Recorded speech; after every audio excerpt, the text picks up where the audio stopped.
universidade, eu já trabalhei aqui há um tempo atrás, quando era Infax. Hoje é Unijorge. E Elício me chamou para falar de são dois temas que se completam, política e ética. No caso, a pergunta que foi formulada a mim é: o que acontece quando a ética e a política não andam de mãos dadas? E nós vamos, durante esses minutos, vamos fazer um passeio sobre o pensamento da política e da ética para entendermos como chegamos à atual situação, não só da nossa cidade, do nosso país, e essas convulsões sociais que também nós estamos observando no mundo, já que nós hoje somos todos conectados. Não existe mais uma sociedade isolada, não existe mais aquela ideia de o homem-ilha.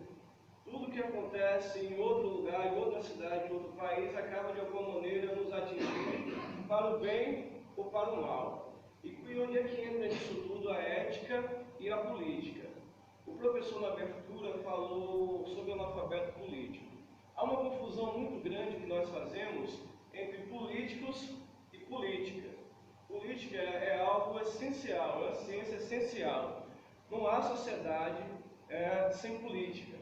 Qualquer sociedade que você estude, seja como a nossa, seja qualquer outro país, sejam os índios lá no meio da floresta amazônica, todas desenvolveram algum tipo de arranjo político, de organização social. Político é outra coisa, que nós vamos ver daqui a pouco. Mas, se votar contra a política é algo absurdo. É o mesmo que nós abrirmos mãos das rédeas do nosso destino, passarmos um cheque em branco para qualquer outra pessoa decidir por nós. Geralmente se decide de forma trágica. Vou contar para vocês uma história que eu li num livro chamado A República de Platão, publicado há muitos e muitos anos, que conta a história chamado O Anel de Gênesis. Gênesis era um homem simples, pacato, um pastor de ovelhas.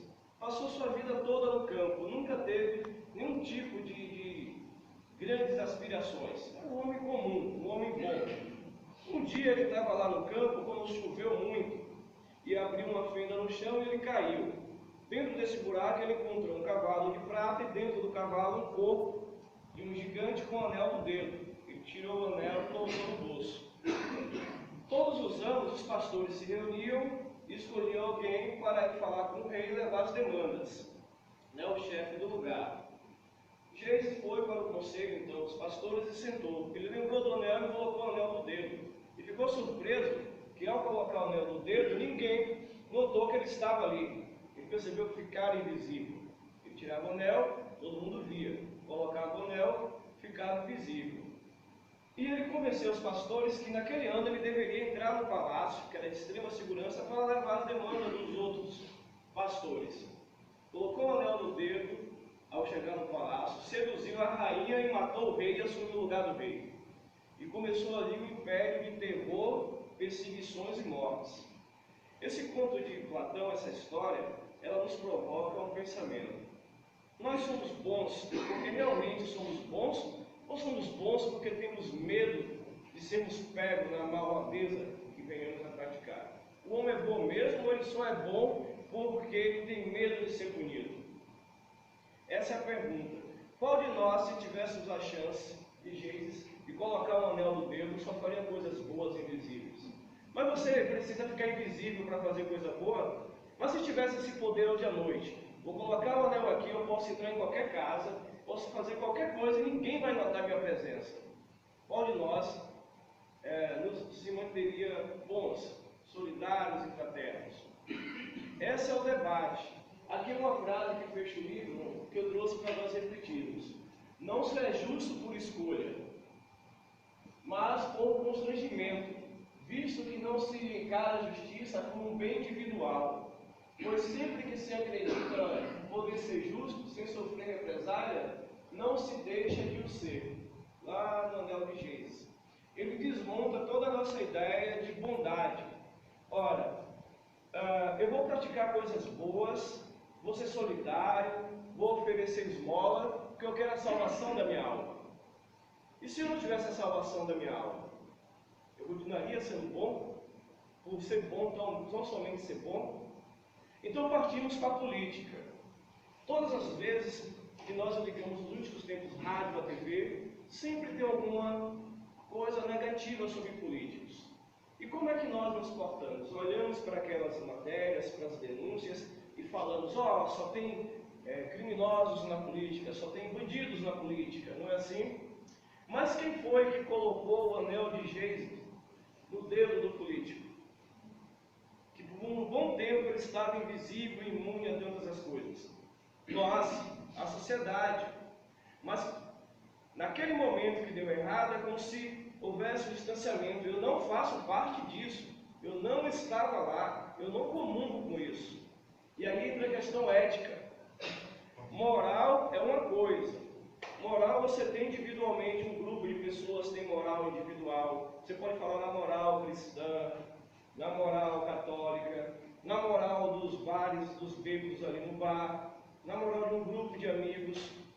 Isso é moral, mas ética não. Ética são coisas universais. O que serve para você eticamente tem que servir para toda a sociedade. E aí entra uma das piores coisas da nossa sociedade. De maneira geral, todos nós agimos mais guiados pela moral do que pela ética. Ao se deparar com a possibilidade de tirar alguma vantagem, na maioria das vezes agimos como Geise. Se essa vantagem for tão sólida, tão boa, que a punição pareça pequena. Vou fazer algo aqui, mas se eu não for pego, o negócio pode ser muito lucrativo para mim. Mas isso é em todos os lugares, não é só lá na política não. No nosso dia a dia observamos isso. Na competição de um vizinho de comércio, na própria família, na escola, na deslealdade dos alunos, dos professores. Não é a vida, é verdade? Então, se eu ajo de maneira moral e eu quero impor minha moral a outra pessoa, se eu acredito que o mundo como eu encaro a vida, como eu encaro a sociedade, esse é o mundo ideal, e eu tento levar esse mundo ideal para um monte de pessoas, eu passo de quê? Do meu princípio que eu tenho a fórmula, digamos, perfeita para governar a sociedade, para governar um estado, um país. E isso dá muito problema na nossa sociedade. Vocês já devem ter ouvido que lá em Brasília tem a bancada da bola, da bala, dos evangélicos, dos católicos. Está vendo? Todos eles, sejam de esquerda ou de direita, pensam de forma moral, como Geise, defendendo os seus grupos. É por isso que nós temos a sensação que o tempo todo somos enganados. E sempre seremos, porque a ética não entra na ordem do dia. Porque se fosse ético, não teria bancada nenhuma, a bancada era de toda a sociedade. O interesse não seria conflitante.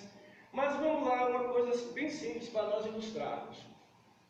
Todos os anos, milhares de mulheres no Brasil morrem por causa de aborto. Nós sabemos disso. Morrem em casa, em clínicas clandestinas.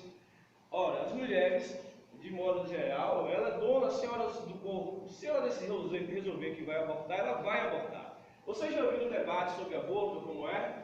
Tem a bancada que é contra. E é contra por quê? Por um princípio moral religioso. Quando é contraposto isso com esses dados terríveis que as mulheres estão morrendo, eles simplesmente dizem, não abortem, como se isso fosse possível. É uma questão de saúde séria, grave, mas que é o tempo todo no Congresso protelado e levado de maneira moral, não ética. Isso é só um exemplo de quando a ética falta política e a moral fala mais forte, quando a vida de todo mundo é prejudicada. Como nós acabamos de joelhos sobre nossas mais modestas utopias. Todo mundo conhece o Rui Barbosa, não é verdade? Até de nome. Essa frase dele aqui é uma das mais conhecidas de todas dele. De tanto ver crescer a injustiça, de tanto ver agigantar-se o poder nas mãos dos maus, o homem chega a rir-se da honra, desanima-se da justiça e de ter vergonha de ser honesto. Olha, esse pensamento, ele é ético ou é moral? Ele é moral, não é isso? Por que então ele não pode ser um pensamento ético? E por que um pensamento errado de Rui Barbosa? E por que tanta gente gosta dele? Simples, ele está condicionando a honestidade dele à honestidade de outra pessoa. Ora, se lá no parlamento, todo mundo age dessa maneira, eu estou desanimando, estou tendo vergonha de ser honesto. Mas me minha honestidade, minha dignidade, independe dos meus pares. Eu posso estar lá, em alguma situação, todo mundo seguir por um caminho e eu por outro. E nem por isso eu vou ter vergonha de ser honesto. Esse é um pensamento totalmente moral e também uma chantagem emocional. Diz, olha, eu estou aqui batalhando, sofrendo, para ajudar, e vocês aí não estão comigo, eu estou perdendo as minhas forças aqui, estou sentindo vergonha desse país. A gente vê muito isso na televisão, né? Deu vergonha do Brasil, que povo corrupto. Mas quem fala isso é quem? É um brasileiro que está dizendo isso. Como se, é vocês, não eu. Isso é um exemplo típico de como essas ideias, elas se perpetuam ao longo dos anos e vai asfixiando nossa sociedade. Vai nos engessando e matando uma das piores coisas, matando a melhor coisa que nós temos enquanto povo, que é o respeito ao próprio país, porque aqui acontece outra confusão. Nós somos Estado, país e nação. São três coisas diferentes. Quando ele fala isso aqui, ele joga no chão todas essas três coisas. Aí sabe o que acontece? Isso aqui, ó. Começamos a agir exatamente dessa maneira desse menininho aqui. Ó, que coisa feia, menino. Não tem educação não? O menino responde, você vê, ele está aqui mijando na rua. Nem educação, nem saúde, nem segurança. Vai justificando uma tragédia por outra.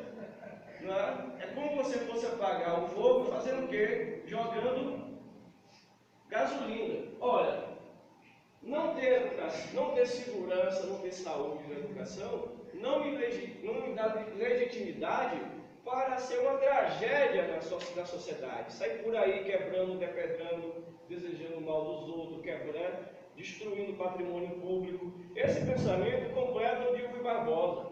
Já que eu não tenho nada, para que eu vou ter mais nenhum tipo de sentimento bom, de bondade, de unidade com a sociedade? Mais nada. Isso tudo aqui nós enxergamos o tempo todo também na nossa sociedade. É um pensamento totalmente moralista que foge da ética. Ao ser questionado por a senhora, ele dá um argumento falacioso, que é outra tragédia da nossa sociedade. É aquele argumento que parece verdadeiro, parece correto, parece solidário, mas não tem base nenhuma. É só para nos enganar. A falácia, ela inverte a situação. Diz, olha, eu estou tão ruim minha vida, isso ela veio me falar de educação, estou aqui já acabado, destruído. Ora, a primeira responsabilidade enquanto pessoa nesse país, de fazer esse país melhor, essa cidade melhor, não é só dos gestores não, é nossa enquanto povo. Se todo mundo resolver fazer o que ele está fazendo, quebrar, pilhar, destruir, não vamos a lugar algum. A primeira responsabilidade somos nós é que temos. E você pode estar extremamente feliz, mas cercado de cadáveres. E dia menos dias, você vai fazer parte daquele monte de cadáveres. Não se iluda, esse bem-estar leva a isso, a desgraça e a tragédia. E se nós não prestamos atenção nas nossas escolhas, nem nas mentiras que são ditas apenas contando verdade, acreditamos que vivemos em um mundo maravilhoso, onde tudo é perfeito, onde todas as coisas caminham de maneira bem. Olha, preste atenção. Há quanto e quanto tempo os problemas sociais do Brasil são os mesmos? Educação, saúde, segurança. Educação, saúde, segurança, não é? Ora, um país tão rico, por que nunca se resolve isso? Sabe por que nunca se resolve? Porque é um pensamento não muito sentido pela sociedade que permeia toda a política brasileira, que eu chamo de reserva de misérias. Para legitimar o meu discurso de salvador, o meu discurso de bonzinho, de reformador social, eu preciso de uma reserva de misérias, que acredite nos meus sonhos, nas minhas utopias. Eu não posso vender, controlar um país, ganhar o poder, como na atual situação do Brasil, só falando que, olha, está tudo bem aqui, estamos felizes. Mas sucessivamente, todos que foram nossos gestores compactuaram com essa reserva de misérias. Exemplo, se você estivesse nos Estados Unidos agora, na Alemanha, como você subiria no palanque para pedir voto? Falaria de quem o político brasileiro? Vamos combater o analfabetismo, a agressão aos idosos, o estupro das nossas mulheres? Pense sobre isso. Sempre há uma reserva de misérias. E nessa reserva de miséria, quem está? O povo. E povo é diferente de cidadão. Você vai dizer, como? Claro, o povo é aquele relegado à segunda classe da sociedade. Cidadão, para mim, é aquele que consegue usar todos os seus direitos sociais. Povo é aquele que vai na delegacia, dá uma queixa e é maltratado lá pelo sujeito. Povo é aquele que tenta falar com o promotor, com o juiz e nunca consegue. Povo é aquele que chega infartando no hospital e morre porque não tem médico. Povo é aquele que adora sonhar. Povo é aquele que é sempre levado a pensar no futuro.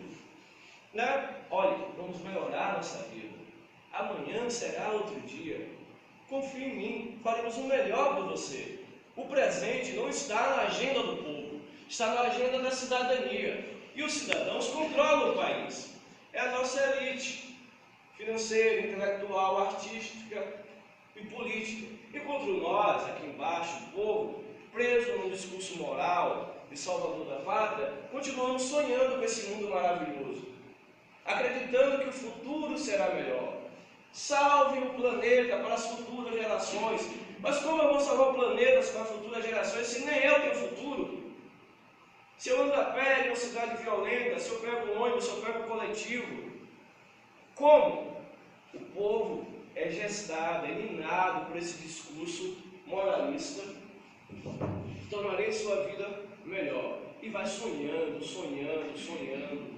É por isso que o discurso político brasileiro, seja lá de que partido for, ele é muito nisso, nas emoções. O discurso é emotivo, para que você se emocione e não questione os caminhos. E vamos envelhecendo. Quase não há mudança nos níveis sociais. O filho do pobre continua sendo pobre. As pessoas simples, que vivem da utopia dos outros, mas não da nossa, que nos dividimos em azuis, em vermelho, em esquerda e em direita, enquanto quem nos governa tem um discurso altamente moralista, estão lá unidos, perfeitos, e vocês estão divididos. E se está dividido, é mais fácil ter motivos para... É mais fácil controlar emocionalmente, é mais fácil dizer, vá para esse lado, venha para esse lado. E o que nós vamos fazer diante de tudo isso, dessa sociedade? Onde eu vou chegar, enquanto pessoa, enquanto pobre, em uma situação em que eu sou apenas a reserva das nossas misérias? Se a melhor coisa que eu tenho a oferecer é o meu voto. Quem vai ser eu nisso? Vou seguir os mesmos caminhos dos meus avós, dos meus tios, continuar sonhando, delirando, vivendo em um mundo em que um dia, quem sabe, tudo que for oferecido para nós chegará e deixaremos de ser povo para ser nação cidadã. Deixaremos de ser povo. Outro dia eu falando com minha mãe que só o povo tem medo de polícia.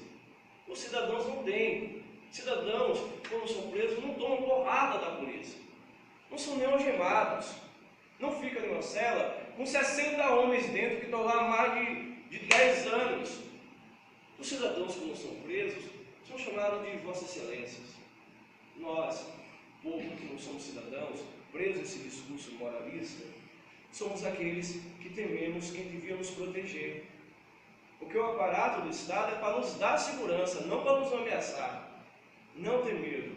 Uma pesquisa recente, feita no Rio de Janeiro, deu que 85% das pessoas que moram nas favelas têm um medo terrível do Estado, da polícia. E quase 90% têm medo de adoecer e ir no hospital. Veja que tragédia. Porque sabe que é quase morte na certa. Porque somos o povo, não somos cidadãos. Somos governados pela moralidade de grupos políticos, mas que não nos respeitam enquanto cidadania. Não passa nem nisso. É por isso que nas propagandas políticas, o pobre é o astro principal. Seja lá qual for, como você for assistir, está lá. Vamos fazer mais para os pobres. Porque nós somos aqueles que sonhamos sonhos que não são nossos. Somos moralistas, não éticos. Se fosse, já teríamos quebrado com isso. A primeira coisa é nos enxergar como pessoas capazes. E não apenas relações com pessoas que precisam de outras para sermos felizes, para chegarmos em algum lugar. Deus, diabo, luz, treva, par, ímpar, tudo isso que é polarização, que nos divide em dois grupos, é um péssimo negócio. Ora, será que o mundo realmente é assim? Dividido apenas em dois grupos? Será que não tem uma alternativa aqui no meio? Por que eu tenho que pensar se eu sou azul, vermelho, preto? Por que eu sou assim? Por que fazem isso? O que interessa às pessoas só pensarem de duas maneiras.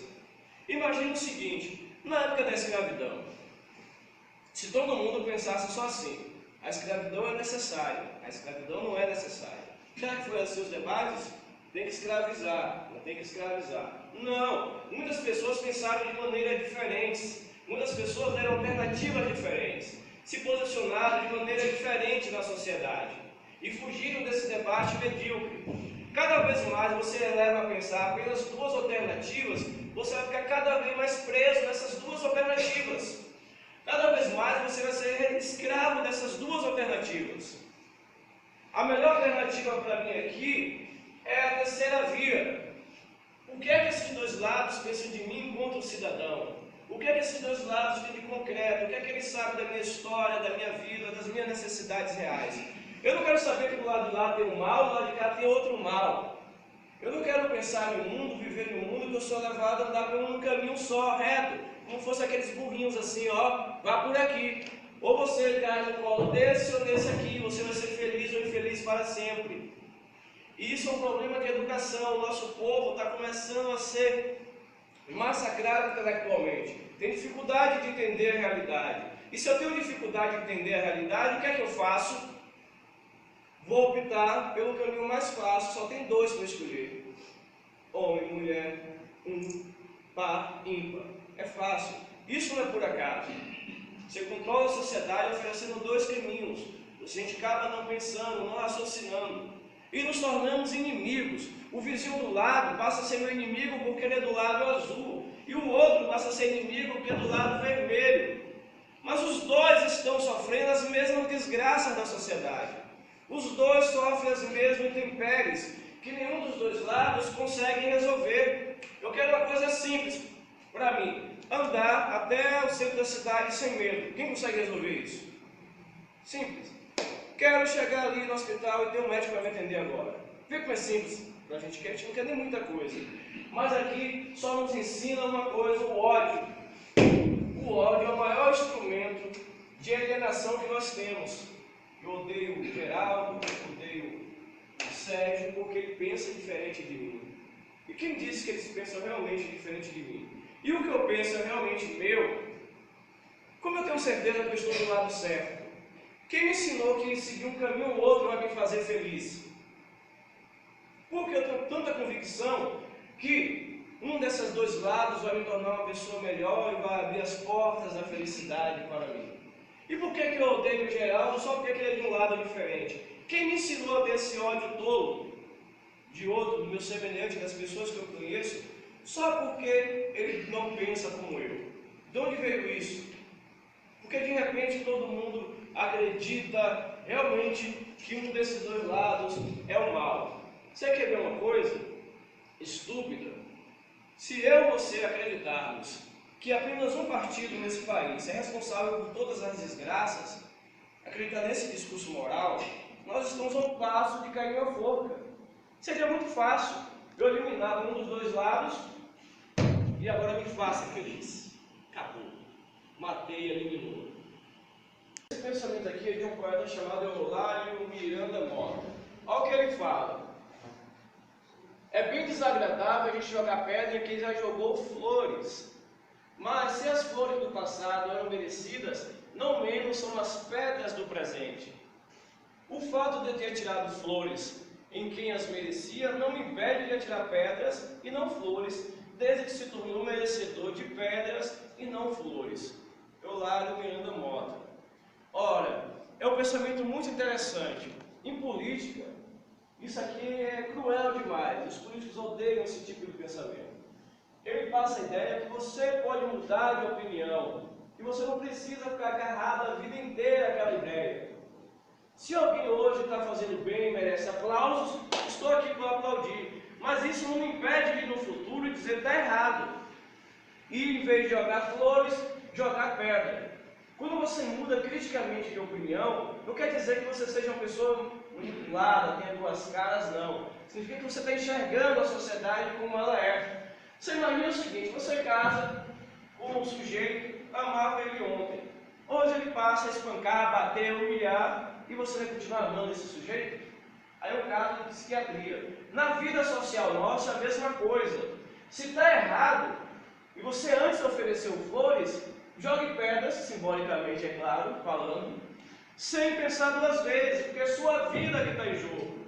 É seu futuro que está aqui, seu presente. Se você se agarra a uma ideia que está apodrecendo, a uma ideia que não mais resolve as suas inquietações, você vai ficar fazendo o que agarrado a isso? O que é que você vai ficar ali grudado, sabe, até o último instante? Não. Enquanto cidadão, eu tenho o direito de mudar de opinião. Mudar não dói. Dói é você morrer agarrado àquilo que está te enforcando. Se somos capazes de fazer o mal, também somos capazes de fazer o bem. Para isso, falta uma coisa simples no nosso país. Pensarmos coletivamente. Estou bem em minha casa, eu trabalho, mas tudo vai mal se minha rua inteira estiver desempregada. Tudo vai mal se meu bairro inteiro estiver violento. A sociedade, ela só vai existir de maneira igualitária se todos nós nos comprometermos, independente dos nossos partidos, das nossas religiões, a consertá-la. Nos ajudando mutuamente, vamos conseguir eleger pessoas melhores, líderes religiosos melhores, teremos artistas melhores, enfim, amores melhores e uma vida menos triste como essa. Nesse exato momento, no Rio de Janeiro, muitas pessoas estão felizes com as Olimpíadas.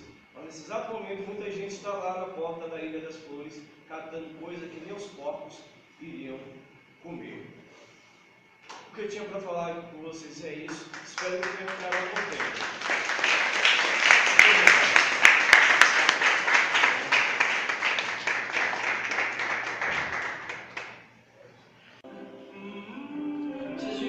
Nessa coleção de fotos, com essa música de fundo, nada além de uma grande ilusão. Os brasileiros na rua veem um ataque de nervos, alguns defendendo não o governo, mas ao presidente, outros querendo tirar. Sabe o que é curioso? Em todas essas fotos, os vermelhos e o amarelo, não tinha uma frase de amor ao nosso país, dos dois lados. Pode procurar, não tinha alguém que disse assim, estou aqui pelo Brasil. Estavam lá por Dilma, por Lula, por Sérgio Moro, por Michel Temer, mas ninguém disse assim, eu amo esse país. Eu estou aqui porque eu quero um país melhor. Eu fui em vários desses protestos dos dois lados, não vi um cartaz dizendo assim, o nosso país é um vivo. Ouvindo essa música, eu pensei, cabe perfeitamente nisso tudo. Uma linda ilusão, de ambos os lados, o 1 e o 2, o vermelho e o amarelo, acreditar realmente que estão mudando alguma coisa. Não é verdade? É uma linda ilusão. Tudo continuará em termos políticos como sempre esteve. Uma linda ilusão de cidadania, já que a pauta não era o nosso país, era a paixão política de ambos os lados.